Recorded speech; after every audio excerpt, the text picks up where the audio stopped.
Good morning students, this is your science class. कल हम लोगों ने स्टोरी ऑफ ट्रांसपोर्ट के बारे में पढ़ा था। आज हम लोग आगे चैप्टर रीड करते हैं। How far have you travelled, how wide is the desk. ठीक है, तो ये हमारे टॉपिक का नाम है। चलो पढ़ना शुरू करते हैं।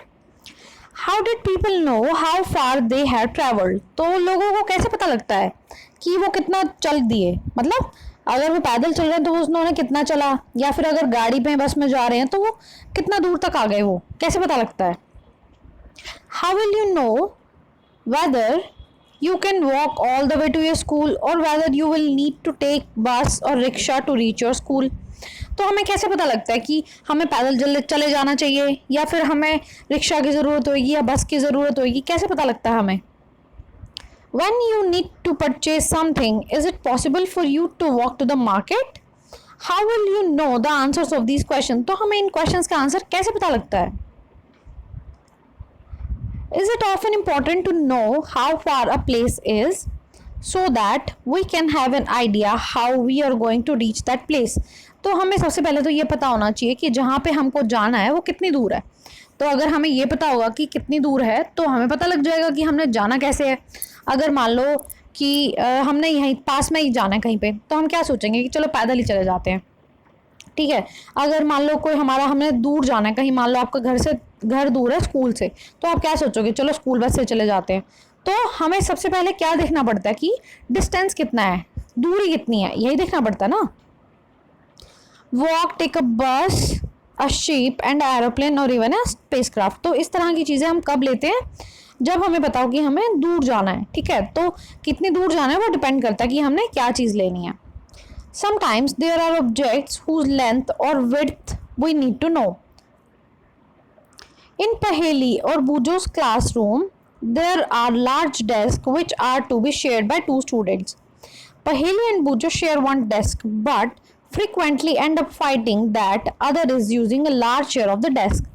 तो पहेली और बूजो है ना, तो उनकी क्लासरूम में क्या है, बड़े बड़े डेस्क है बैठने के लिए उनके, उन पे दो दो बच्चे बैठते हैं। जैसे हम लोग भी क्या करते हैं, आप लोग बच्चे क्या करते हो, एक बेंच पे दो स्टूडेंट्स बैठते हो, तो उन दोनों में क्या होता है, झगड़ा हो जाता है।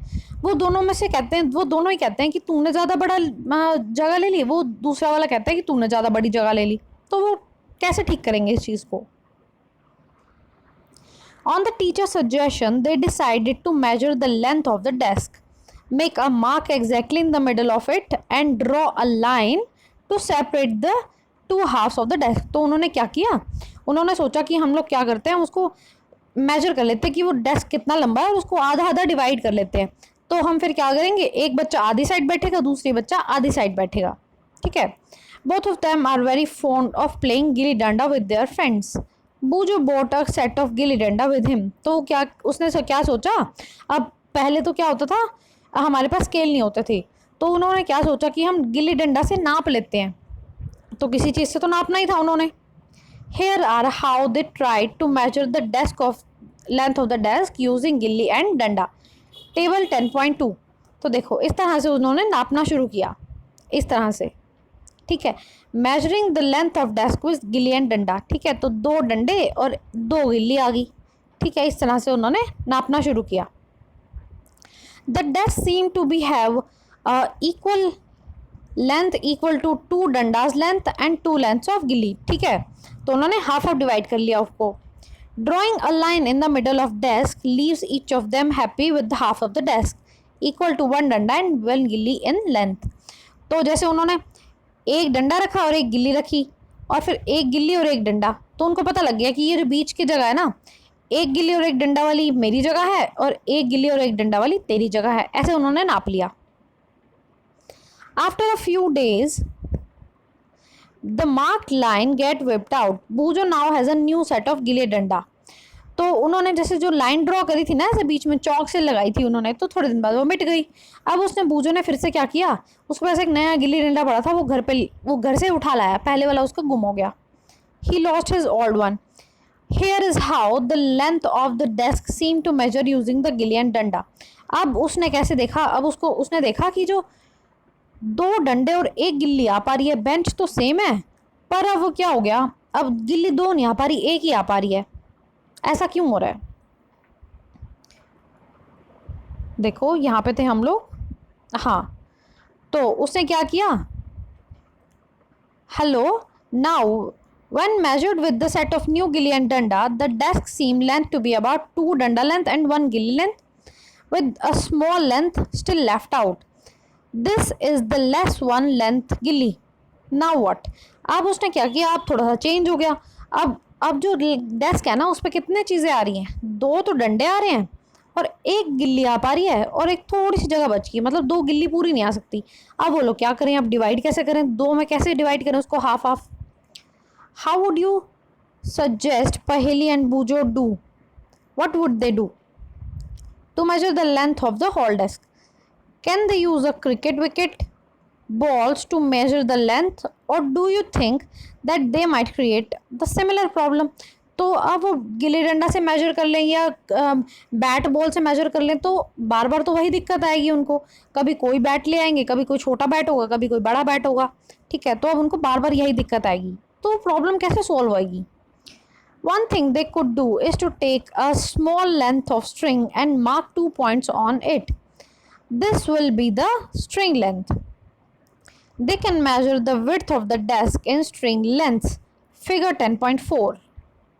देखो, अब वो लोग क्या करेंगे, मान लो उन्होंने स्ट्रिंग ले ली, धागा ले लिया, उसके साथ वो डेस्क को मेजर कर सकते हैं। How can they use the string to measure distances less than the length of string? They can fold the string, mark it into 1/2, 1/4 and 1/8 string lengths.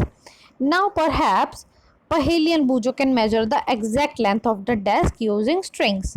ठीक है, तो अब वो कैसे मेजर कर सकते हैं, वो लोग स्ट्रिंग से मेजर कर सकते हैं। मान लो उनके पास बड़ा धागा है, तो वो लोग क्या करेंगे, उसको हाफ फोल्ड कर देंगे। अगर फिर भी बड़ा रह रहा है धागा, तो उसे और हाफ फोल्ड कर देंगे, तो 1/4 हो जाएगा। तो इस तरह से वो क्या कर सकते हैं, अपनी चीज़ों को मेजर कर सकते हैं। ठीक है, तो किसकी हेल्प से करी उन्होंने, स्ट्रिंग की हेल्प से करी। स्ट्रिंग लेंथ कह देंगे हमको, जो जितना लंबा धागा है, जितनी स्ट्रिंग की लेंथ है, उसे हमने क्या कह दिया, स्ट्रिंग लेंथ कह दिया। ठीक है, तो चलो रीडिंग इतनी करते हैं आज। तो क्या समझा हमने, कि हम अभी समझ रहे हैं चीज़ों को, कि हम लोग चीज़ों को मेजर कैसे करते हैं, उनकी लेंथ कैसे नापी जाती है। चलो होमवर्क देख लो आज आपका। आप लोग, आपने 1 to 10 वर्ड ट्रांसलेशन करनी है, सेम है, और ये 2 इंपॉर्टेंट फैक्ट्स करने हैं आपने। फर्स्ट है मोशन, सेकंड है डिस्टेंस। मोशन क्या होता है, change in position of object with respect two things in the surrounding. ठीक है, तो इसके बारे में वैसे हम डिटेल में आगे पढ़ेंगे, अभी आपने सिर्फ इसको याद करना है। अच्छा, और डिस्टेंस क्या होता है, the length of space between 2 points. तो 2 पॉइंट्स के बीच में जितना स्पेस है वो डिस्टेंस हो गया। ठीक है, तो ये 2 इंपॉर्टेंट फैक्ट्स याद करो आप लोग, और 1 to 10 वर्ड ट्रांसलेशन करो। ठीक है, तो यही करना है आपने। और आपका मंडे को चैप्टर नंबर 7 का टेस्ट है, तो उसको तैयार करके रखना। ठीक है, चलो बाकी हम फिर ट्यूसडे को पढ़ेंगे। मंडे को आपका टेस्ट होगा। Thank you.